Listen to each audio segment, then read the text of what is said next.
Om Purnamadaha Purnamidam Purnat Purnamudachyate Purnasya Purnamadaya Purnamevavashishyate. Om Shanti Shanti Shanti. Om Brahmanandam Param Sukhadam Kevalam Jnana Murtim Dvandvatitam Gagan Sadrisham Tattvamasya Laksham Ekam Nityam Vimalamachalam Sarvadhi Sakshi Bhutam Bhavatitam Trigunarahitam Sadgurum Tam Namami. Om. Adoration to Sadguru, who is Brahman, the giver of supreme bliss, embodiment of pure consciousness, one without a second, vast as the ether, infinite, eternal, beyond the three gunas and their modifications, the supreme preceptor. Yoga Vasishtha Utpatti Prakarana, sections 68 to 83. And presently we are entering into the story of demoness Karkati.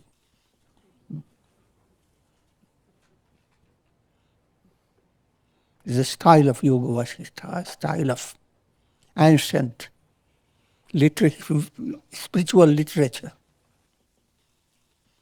having given a lot of serious talks and seeing that the faces of people have become too grave. They bring in stories, a little dosage of humor, a little dosage of a little spark given to your mind. And that acts like a profound medicine. Unwittingly, you are not interested in going any deep, but you have no choice. The story comes and you have to resolve it. But now you resolve it like a fun. But I will not go into too much detail. The main topic has been the nature of the soul, while giving insight into the nature of the essential nature of every soul. Lord Vishishta says, in fact, the physical body and all its realities are projections of the mind. That's Yoga Chitta Vritti Nirodha, that you have to understand profoundly. All that you experience, from birth to death, from the beginning of creation to the end of creation, and all that has not been said, all is a result of mental projection, because all you are figuring out through your own mind. And mind is creating special thought waves. Pure consciousness, the absolute self, is the reality. But how can mind grasp it? Let me give you a simple way. If you are watching the cinema show, reality behind all the show is only the screen. All that you are enjoying, pleasure, pain, and all excitement, and the time, space, all the story is projections, frame after frame projected on the screen. And between the two frames, there is a little split. But human mind doesn't, people can't detect it. So to people who are watching, it is a continuous story. But people who have developed insight and who are watching to, if you are one of the directors of the show and you're watching to see what default came in it, then you're watching the angle of seeing the same show is totally different. You see horrible Dracula coming with blood coming out of his teeth and a gentle neck, he's being exposed. It's a horrible picture. But if you are the director, you have managed it. I say, oh, I did well. I turned the tomato juice into wonderful blood. Next time I will use something else. I'm joking, but I to give you a broad understanding. While others are gripped with terror, they're all sitting with big suspense. What this terrible demon going to do?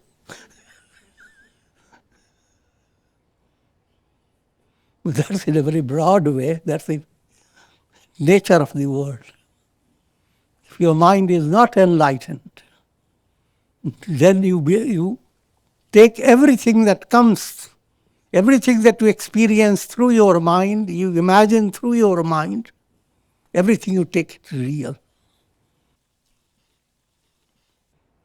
And another simple illustration is your dream. The moment you went to sleep on your bed, you have no problems. You have kept your bed free even from roaches and lice. I'm joking. But everything is wonderful. But hardly you enter to slip into your sleep, yes, suddenly a dream starts. And once you are caught in that dream, you have no idea that just minutes back, all that world never existed. Another point, you have no idea that the same self that's lying on the bed has created out of the same consciousness of yours. It has become especially magically magnified into a world of past, present, future, time, space, causation. And there is nothing in that world which is not you. Surprising.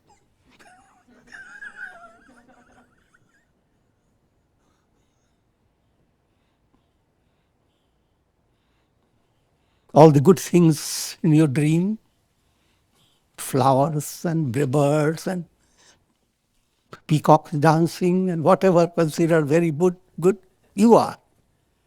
But all the rubbish in the dream, roaches, scorpions, snakes, they are also you.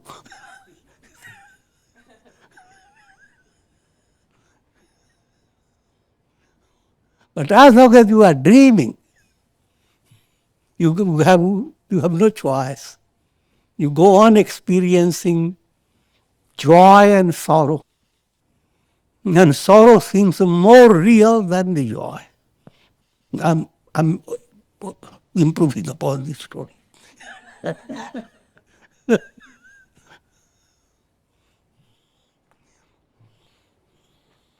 To illustrate this point, Sage Vashistha tells story. Sri Vashistha said, O Rama, listen to this delightful and enlightening story of demoness Karkati. It's kind of a slang word, Karkat.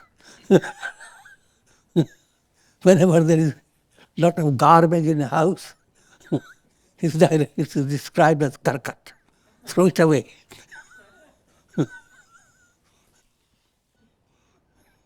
It's rubbish. And this demoness is the embodiment of Karkat. Now going to deeper meaning, kar is your hand. Cut, you are cooking and peeling off and slicing. And in that slicing, suddenly lost your brain. Slice your finger into it.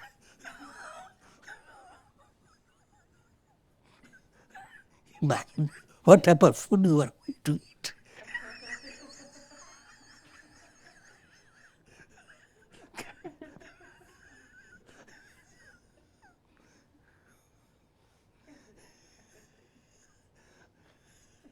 It's allegorical humor. If your hand represents your ability to perform karma. All actions that you do, you show your hand. I have to do it by your hand. Hand is a symbol of your doing things, self-effort. But that self-effort becomes muddled by impurities, anger, hate, greed. So the very spirit by which you want to do self-effort, your mala has cut it, as if you have chopped your own hand, and you are not, and you got into a big problem. In other words, gross impurities, anger, hate, etc., if they continue to settle in your heart, and when we say impurity, even your tendency to be constantly in a state of dejection and sorrow and negativity. All negativity is negative.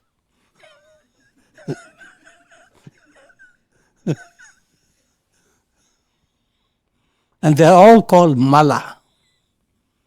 And as negativity develops, your effectiveness in performing your duties and allowing your self-effort to be utilized, that becomes restricted. Simple way, as if your hand gets restricted. Cut, hand gets cut. Now, come into a storyline and forget about what I have said.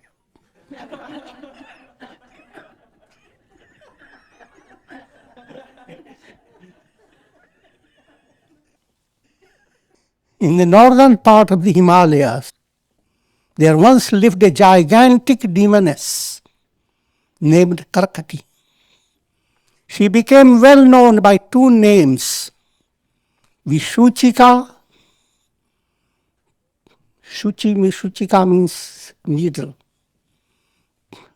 Needle-shaped affliction. And Anyayavadhika, the remover of injustice. Now, I won't let you just stay with the story. You have to go and give you insight.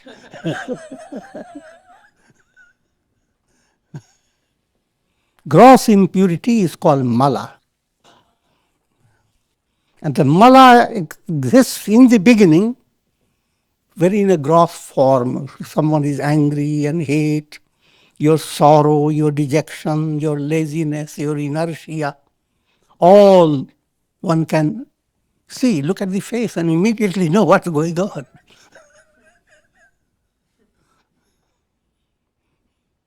So it's that gross impurity is a gigantic demon in a storyline. You don't have to figure out who the person is. It's all immense. The same Karkati goes through a process of austerity in a storyline and is known as Vishuchikai.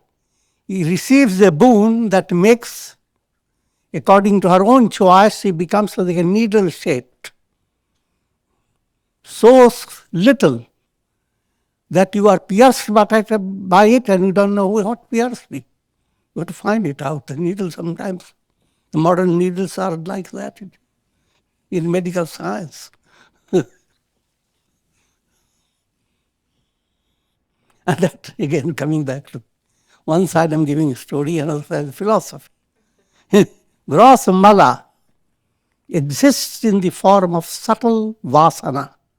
Vasana means subconscious, subtle impression. Subtle impression is so subtle that even needle is kind of not a real comparison. But however, that's how it is described, like a needle.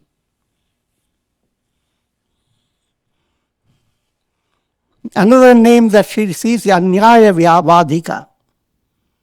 The role of Karkati and its piercing nature is meant to clear you of your bad karmas.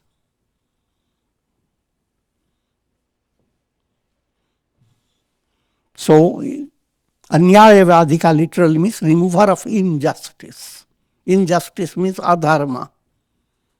Negative things that you have done against righteousness, against the right course of karma. Things that you have done in an unhealthy way. Nature corrects it. Presently, I will tell you how it came about that the terrible demoness became an enlightened spirit eventually. Karkati, the terrible demoness, used to range the Himalayan mountains. She was the very embodiment of terror and ugliness.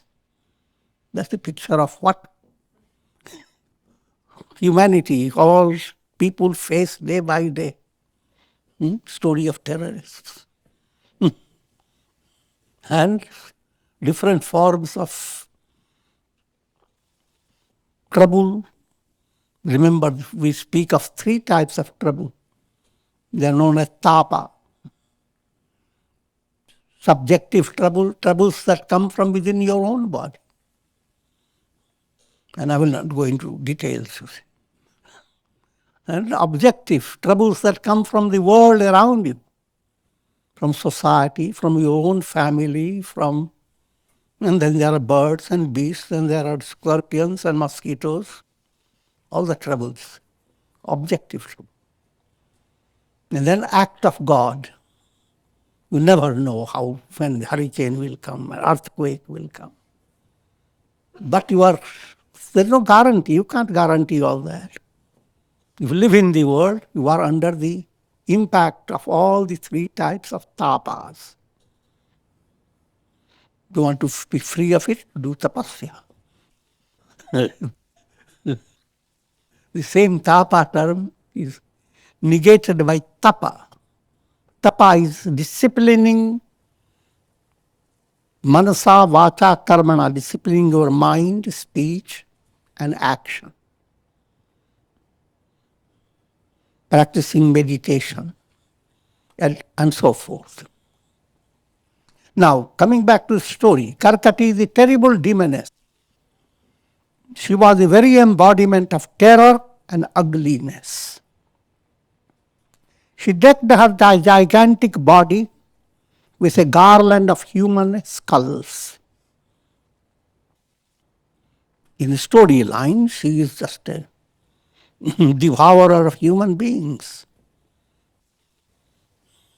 And she decks her neck with human skulls. Non-vegetarians deck their door with very many bones of animals. I'm not going after them. Not at this stage.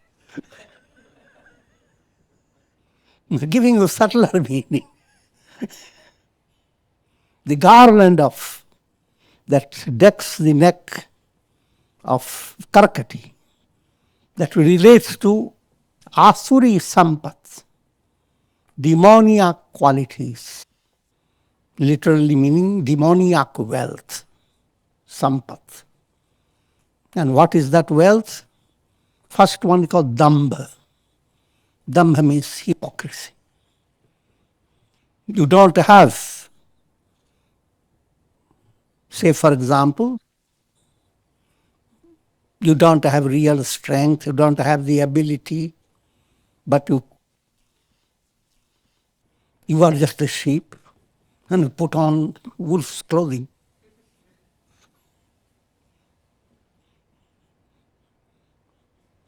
Whichever way, if the sheep puts on the wolf, or wolf puts on the sheep. It's called hypocrisy. That's called dhamma. In other words, kapat. It's a demoniac quality. Next is darp. Darp is arrogance. Mirror is called darpana. If your greatness is confined only to the mirror, then it's called darp.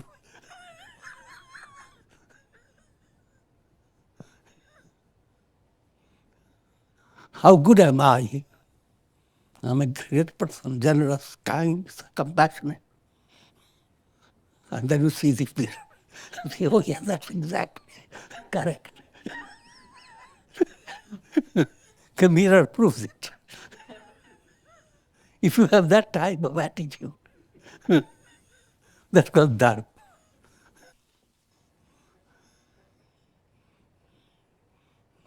But shouldn't be surprised. Everybody has it. But it has to be under control. All the negative, positive is everywhere. But when you become aspirant to understand their role and don't be dominated by them and transmute them. All negative is like short-circuited energy. Same electricity short-circuited creates trouble. Same energy that can make you divine has created a lot of demoniac qualities. So dambha, darpa, abhiman. Abhiman is swollen ego. Rajasic, tamasic pride. Krodh. Krodh is anger. I don't have to explain it. Look at the face, the teeth begin to come out of the lips.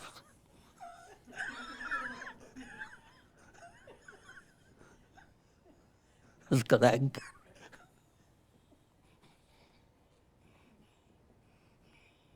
Parushya. One step after the anger. You speak harshest word that you have in your vocabulary. Suddenly you become a greater scholar. Find words that don't even exist in the dictionary.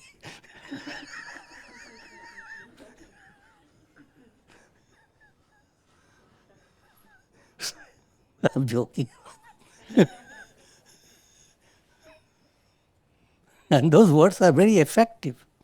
They pierce the heart of others. And they remember it for a long, long time. So all these things in human personality, they are demoniac qualities. One shouldn't be proud of them. Throughout the life, one has to go on controlling them. Never for a day give commandment to them.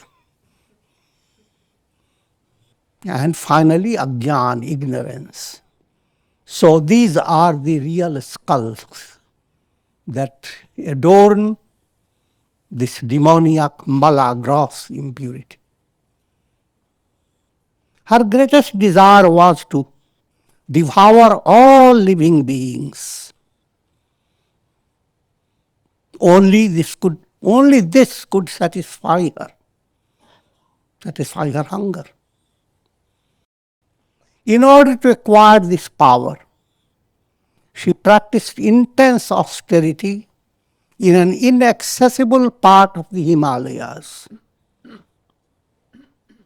She sat in a meditative pose and stayed firm like a rock for a very long time.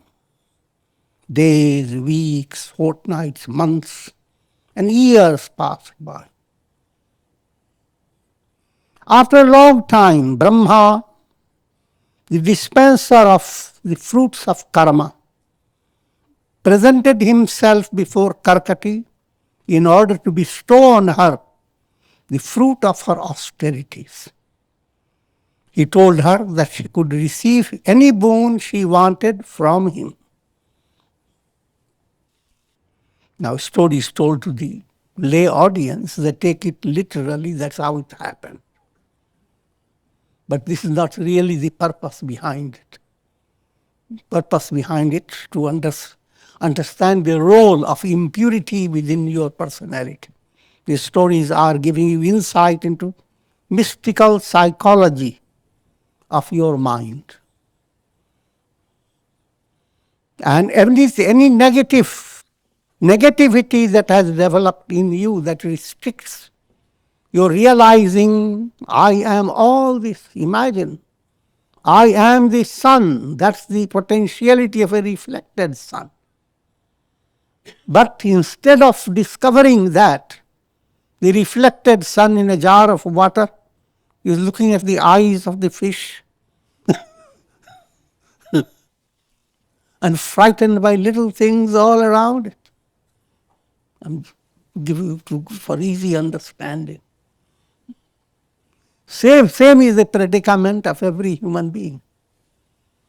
Your essential nature, aham brahmasmi. I am Brahman, I am, that am I.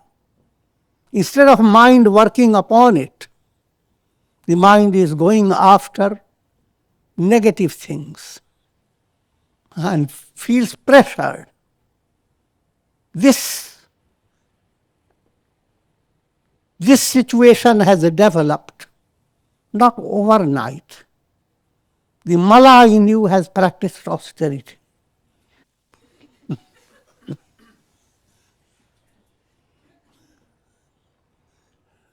Life after life, there's no limit of time. It has practiced austerity. As if in storyline, she sits in a meditative pose and just doesn't shake. Gods give temptations and winds and fires and all try to shake it up, but it's not shaken. Now come back to another level of understanding. The negativity in a human being is practicing austerity. And what type of austerity? No matter how good things may happen in your life, the negativity will not be shaken.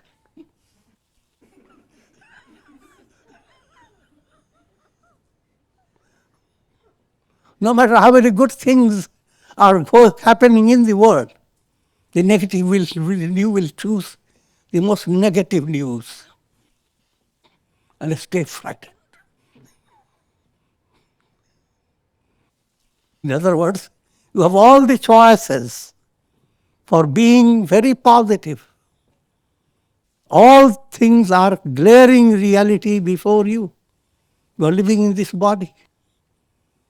What a miracle. All your bones agree with you when you move around, bounce, eat, and you don't worry about where it goes, who digests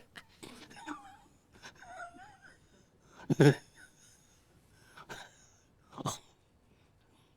And from the beginning of your life, how you have passed on day by day, first just scrawling a little pocket-sized edition.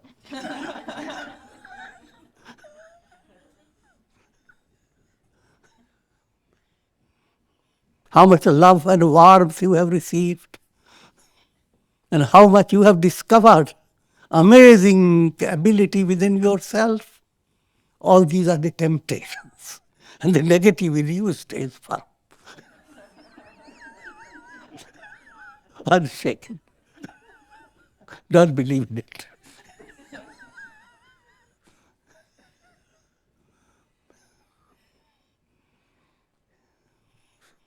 That's the austerity. Likewise, turn the other way around. If you move positively, then the devotees of ancient times are described. Like Dhruva, he goes into a place, stands on one foot, Dhruva pose, and stays for a long time. All the trials presented before him don't shake. Which also means the same thing. If you have developed positive movement, no matter how things happen, you may shake a little, but you continue. You do not break your journey towards God realization. So just like the negative has the possibility of doing its abhyasa, doing its austerity and becoming extremely strong, positive in you has similar, by doing abhyasa, repeated effort, becoming strong. But one more point that has to be understood. The positive in you has a divine backing, is a force of light.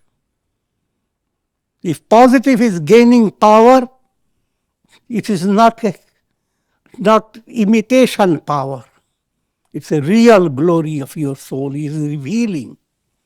If negative is making you change, your change is illusory. Your change is not real. Negative movement does not accomplish anything real. Positive brings you the reality.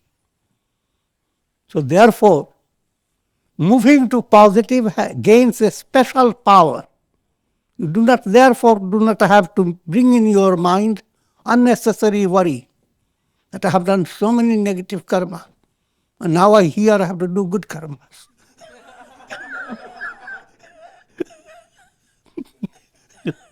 It will take me many lives.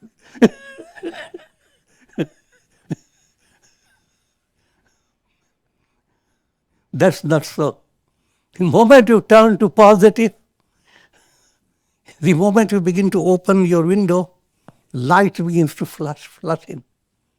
No matter how long your negativity, darkness had settled there, it will run away fast. So you get into a different type of mathematics. Coming back now to the story, Karkati, she did so much austerity that Brahma comes and gives a boon. Brahma giving boon simply means the law of karma. If you have intensified something, it becomes real for you. It gains strength. After a long time, Brahma presented himself before Karkati in order to bestow on her the fruit of her austerity. He told her that she could receive any boon she wanted. Karkati then asked, the boon of becoming as small as a needle in order to elude the sight of people and thus to enter into their vitals, so to satisfy her hunger. This again is amazingly mystical word. I'm giving a little suspense. Here you are being given a rationality. That's a stupid rationality. That's what your mind is gripped by mala. Then your rationality gets very twisted. And here it's being brought in a very humorous way. That Karkati, when she saw Brahma, was so pleased. And now what she thought out was the best boon. Previously she had the trouble, being so big, she could not satisfy her hunger. If she were very small, there's two problems, satisfying her hunger and entering into grabbing the prey. There were two problems Karkati was facing with her big personality. Now she worked out in her mind What's the resolution? And when Brahma gives the boon, she resolves it in a foxy manner. May I be as small as a needle, which implies nobody will be invulnerable. She can pierce anyone, anywhere, very easily. Hide in your clothes. She will become virus.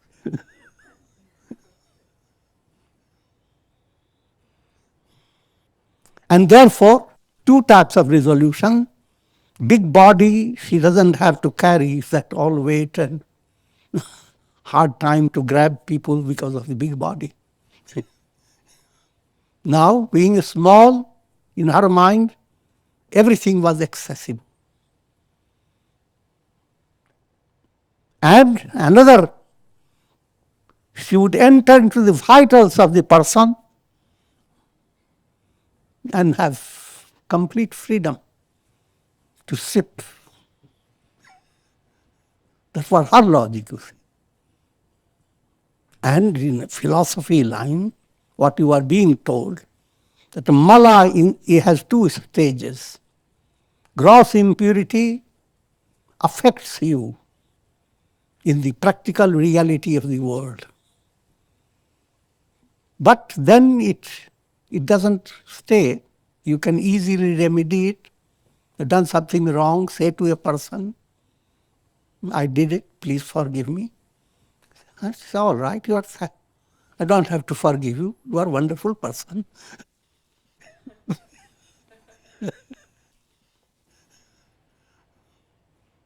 But mala that has come in the form of vasana, subtle desire, same mala has become like a needle. The needle is still gross. Your desires are even of a different type. So that's described as the needle form. But needle form, Karakati, you will hear this story. In the beginning is very pleased. She can go anywhere, nobody is safe. But she finds that she can't have lots of things to devour. The body is very small. And she finds that she had made a big mistake. Brahma said, may you become the same type of story you hear in Ramayana in a different way. When Kumbhakarna does practice austerity for a long time, and Brahma comes, ask any boon. Kumbhakarna, who had in his mind to ask, may I rule over heaven, give me Indrasan, the seat of Indra. But right when Brahma came, something happened. And he simply opened his gaze and, oh Lord, you did come. Give me Nindrasan. Instead of Indrasan. Indra is heavenly Lord. Nindra, sleep.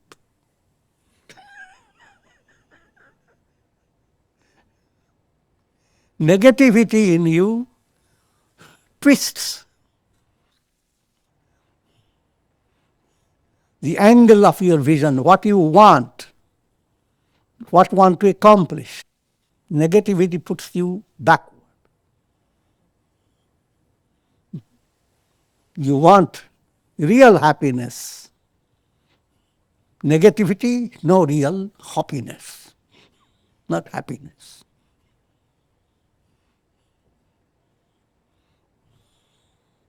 So, as a result of this, Brahma said, may you become Vishuchika, just a needle. Also to give you another understanding, cholera is called Vishuchika.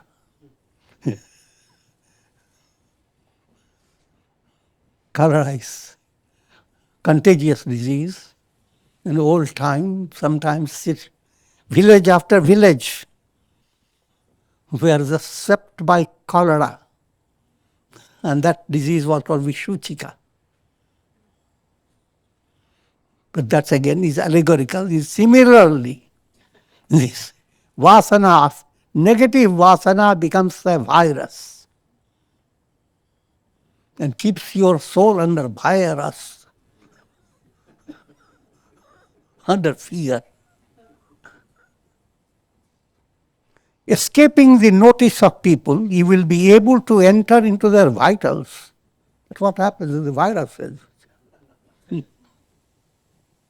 You will enjoy their flesh, their blood, to your heart's content. But you will be able to hurt only those beings who are lacking dharma. Again, there is a law. No one suffers me in a meaningless way. All sufferings are led by karma. There's karma behind it. It's not by accident.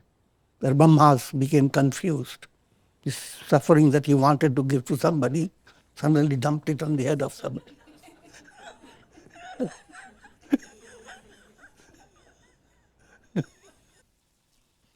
That's why God is defined as He is Sarvajna, absolute knower. He cannot make any mistake. And omnipotent, absolute power.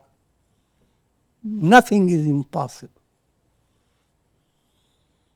So therefore, how can anyone suffer from any affliction or any type of pain without having a basis, a karmic law, karmic cause behind it? Those who are endowed with righteous conduct will nullify your influence and negate your presence by the recitation of the following mantra. Along with it, Brahma gives a mantra. The storyline, this Yoga Vashta opens the door to many forms of upasana, worship of God done in so many ways, tantric way, Vedantic way, bhakti way. There are different ways of worship. And here's a tantric sample. And these different ways are not contradictory. You can use the mantra, just like in mother worship, we give many Devi mantras. And here's a mantra, Om Hrim Ram Rim Ram Vishnu Shaktaye Namaha. Om Hara Hara Naya Naya Pacha Pacha Matha Matha Utsadaya Dure Kuru Swaha Himavantam Gacha Jiva Saha Saha Saha Chandramandalosi Swaha. It's a big stanza, but the basic mantra, Om Hrim Ram Rim Ram Vishnu Shaktaye Namah. I will give you subtler meaning. Om is always invoking God the absolute way. Om in itself is a complete mantra. Hrim Ram, they all relate to your Hridaya. Hri sound relates to allowing your feeling to expand. By Hrim Ram, you are awakening your Anahat Chakra, which includes your Vishuddhi Chakra. Akasha, Vishuddhi Chakra is related to Akasha, expansion. Hrim Ram, your Anahat Chakra, your Vishuddhi Chakra, both have become active. Hrim Ram, R sound relates to Manipur Chakra. Same Bijakshara with the Ram name. It's a fire element. If R sound is awakened, the fire develops in your self-effort becomes vigorous, called Kriya Shakti. The Rim, you are awakening the Kriya Shakti. Ram, leading the Kriya Shakti to Sahasrara Chakra, which is full of nectar. So we say Reem, Ram, you have touched all the vital centers and allowed the Kundalini to surge. And if you get involved with that type of upasana, automatically your negativity will wash away, move away. Your anger will be sublimated into love, pride into humility, fear into fearlessness, and so forth. And that's what when we describe in an allegorical way, that you are sending the evil in you to Chandraloka. Churn it even as the curd, churn all the negativity, transfer it to another place, render all the negative, turn the negativity into something soft and vulnerable. All that allegorical term implying sublimate the negativity. Since then, Karkati took the form of a simple needle. She entered into the bodies of others in the form of various diseases, such as plague and cholera, etc. This is a gross description of misery. But this highlighted by people when they hear it. But the message behind it, that you are suffering from misery day by day. Ignorance, as long as you allow ignorance to rule your mind, as long as you allow the negativity in you to practice austerity, to stay firm in spite of all positive around you, then Karkati is there within you. But now this Vasana state, the storyline, the Vasana state where she has become a needle is not the final state. So in the storyline, she comes to realize deficiency, that she has made a big error. So she discovered her folly. For with her tiny body, she could not consume vast quantities of food. No stomach. All the food, but no stomach. Her idea to devour the whole world became an idle dream. Subtle message behind it. No matter how gross the impurity, no matter how strong the demoniac power, it cannot devour the world. Can't devour even a single ray of light. Darkness has no power over light. O Rama, it is one's sankalpa, mental will. Will can follow negatively or positively. Negatively, then you are falling towards Karkati's movement. Positively, you are falling towards Saraswati movement. Karkati movement, you are creating will to sustain your negativity, intensifying it more and more. Positive way, will that goes on sublimating negative and not affected by negativity, all the negativity. Let me quote you. Quotation from Yoga Vasishtha comes later. Patatyangara varshecha vati va malayanile bhutale vrajati vyomni shamamaste gya atmani. What does it mean? Patatyangara. The ideal state of positivity, hold in your mind that imagery, that you have attained that stage, that even if burning embers were to fall from all over, Angar Varsh, Angar is those burning embers falling like monsoon rains, or Vativa Malayanile, or soft breeze coming from the sandalwood forest with beautiful fragrance. One who is enlightened doesn't mean anything. Angar Varsh or all Malayanila, all sandal paste fragrance. One who knows Brahman, Shabamaste, his mind stays serene in all conditions. That serenity is your ideal. When you read it and hear it, seems very impossible, but you have that possibility in spite of all the torture and misery you go through. The moment you sleep, within a moment, nothing matters.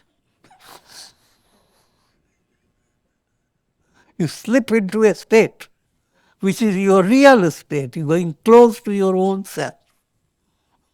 Nothing matters.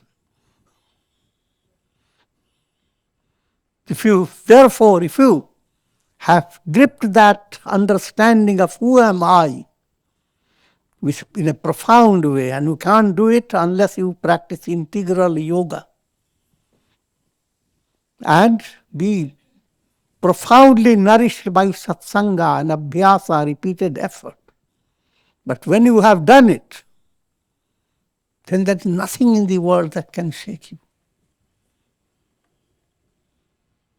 And you don't have to worry about the world shaking you. The whole world shakes you through your own nervous system. Actual shaking is your own nervous system. Karkati remembered her previous body, and she repented bitterly for having lost it due to her ignorance. It's just allegorical.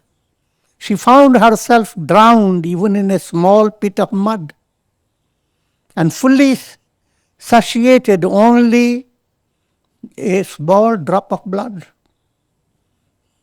Now vasana aspect works in a subtle way. Vasana movement doesn't deal with gross things. If you are feeling happy, that happiness you can't bring out by any mechanical needle.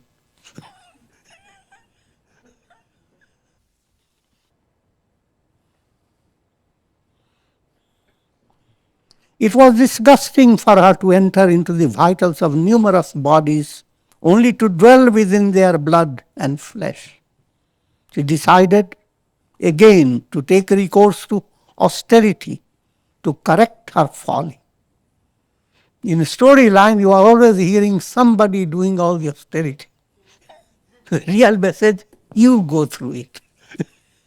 The Karkati aspect is in every individual.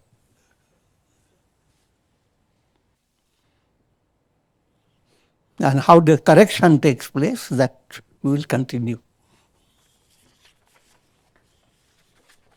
Om Purnamadah Purnamidam Purnat Purnamudachyate Purnasya Purnamadaya Purnamevavashishyate Om Shanti Shanti Shanti.